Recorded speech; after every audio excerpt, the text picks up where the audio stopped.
there are these two young fish swimming along, and they happen to meet an older fish swimming the other way, who nods at them and says, "Morning, boys, how's the water?"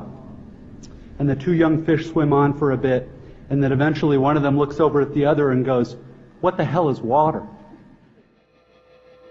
Sometimes I think I might be the most annoying, most selfish, most narcissistic person on the planet. In recent years, I've spent a lot of my time feeling sorry for myself about my lack of success, lack of talent, lack of achievement, and work ethic. I'm either digging myself out of a pit after a brief spell of motivation, or somewhat embracing the act of falling back into it. You resent the people that succeed and pity yourself compared to them. They will never know how desperately you want to be them, how doomed to fail you are, how you will die in a state of bitter and endless yearning for something that was entirely within your reach. Only you convinced yourself it wasn't obtainable, because you didn't know you were searching for the wrong thing. Anybody who makes and creates in the 21st century does so because they love it.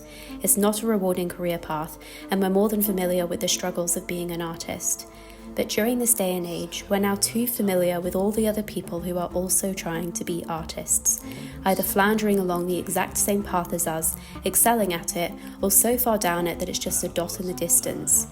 And it's perhaps this newfound awareness that is stopping aspiring artists in their tracks and threatening the future of creativity as a whole, now pursuing a career as an artist to obtain the attention that can come with great artistic success.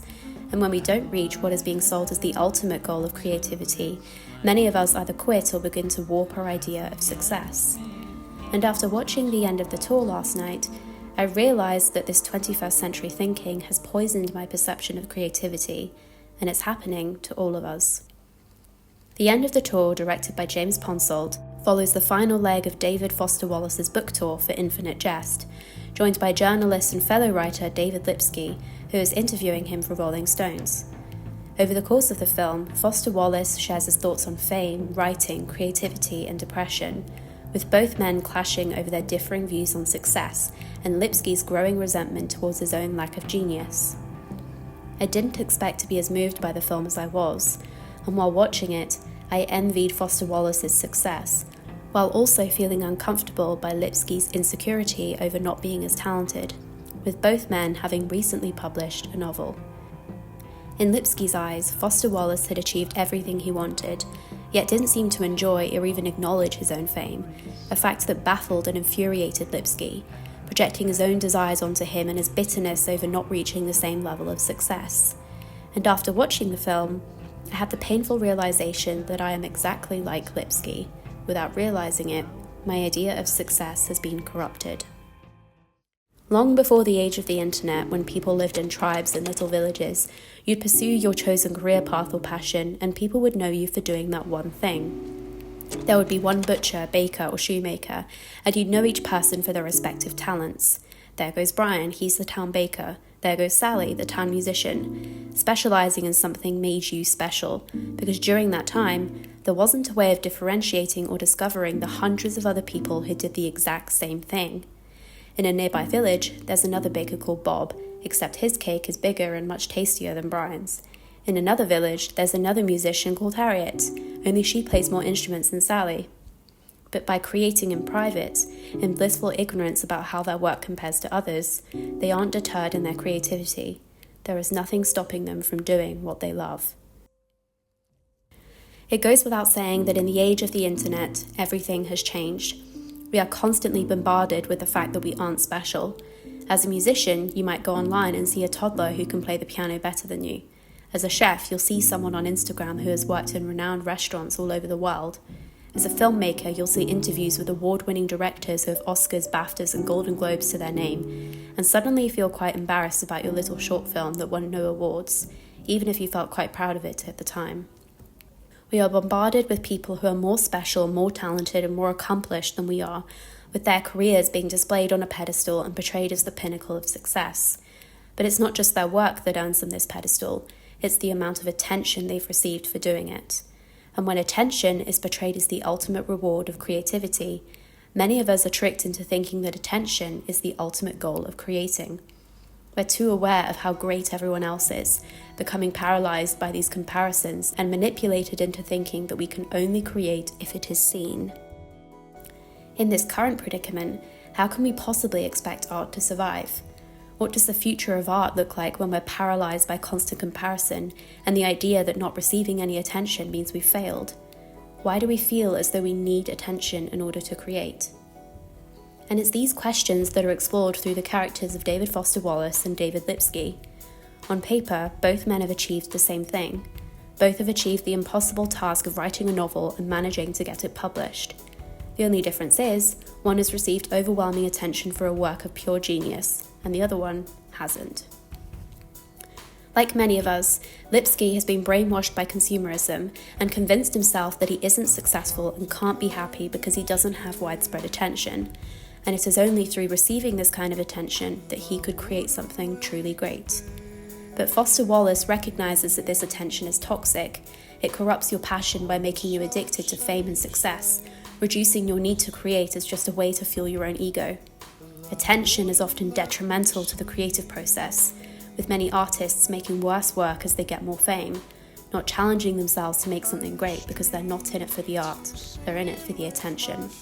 They become obsessed with themselves, closed off from a wider perspective of the world they live in, because nobody else matters if you're the best at something, the most special, most deserving of everybody's attention.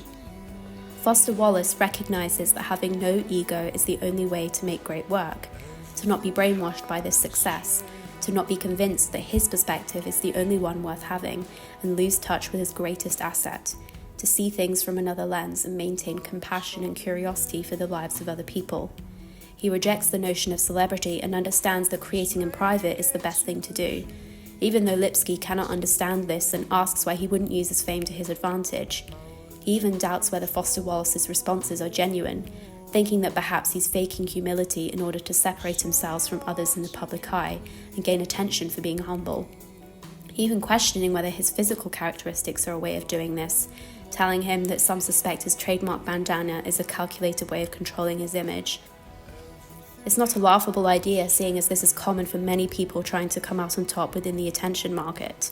We want to be noticed for something discernibly different or noticeable, marketing ourselves through qualities both real and false that we think will help sell us and give us enough attention to feel as though we deserve to create. We grasp at straws to find ways to prove we are special when inundated with the notion that most of us aren't, something that became the basis of Lipsky's novel after writing a book about growing up with a mother who was an artist, while being the only child in school with an artistic parent. More people are retreating towards religion, towards having children, towards materialistic goals, thinking that perhaps this will make us feel special. That you'll be special for having a god and not going to hell like everyone else. That you'll be the most special person to your child who only has one parent. That you'll be the most special for having a car or handbag that very few people have. Or we turn our attention towards those who have succeeded in the attention market to distract ourselves from mediocrity and failure, consuming the lives of people who are special enough to be celebrated, which only makes us lonelier, more depressed, more disconnected from each other, more easily controlled by the forces that control this media in the first place, and ultimately leaving us unable to realize our own goals and find true happiness. During Foster Wallace's infamous "This is Water" speech, he begins by telling a joke about the two fish. We've become so disconnected from the heart of creativity and why we make art that, much like the fish, we cannot see that what is more important than the attention is the reason we started creating in the first place, because we love it. And after watching the film, I realized that I had fallen into the same trap, becoming obsessed by all the people trying to do the same thing, all the success stories and recipients of attention that I resented, and feeling as though I wasn't special enough to succeed. You wrap yourself up in the misery of knowing that if you aren't being given this attention, then you aren't good enough, turning towards the act of watching others succeed instead, envying the fact that they are doing what you want to do and forgetting the many reasons that inspired you to create in the first place, and the fact that you have been doing the very same thing. It only discourages you from creating and encourages you to turn inwards and obsess over yourself, narrowing your perspective and destroying what's needed to create in the first place. The only thing that separates both fish is one's inability to see the force that sustains them. In the film, Foster Wallace sees that attention is detrimental not only to humanity but to the future of art, and the only thing essential to creativity and life itself is the awareness to break away from our understanding of a successful life, one entirely defined by consumerism, and to get out of our own heads. If we care more about ourselves being seen and consumed than the work itself, then we destroy the purpose of art: to connect with others, explore opposing pools of thought, multiple ways of looking at something, and to draw parallels between our lives by letting go of our experience of the world and opening ourselves up to how others might experience it. Maybe the trick is to never want to be good at something, to just do the thing you do and enjoy your love for it.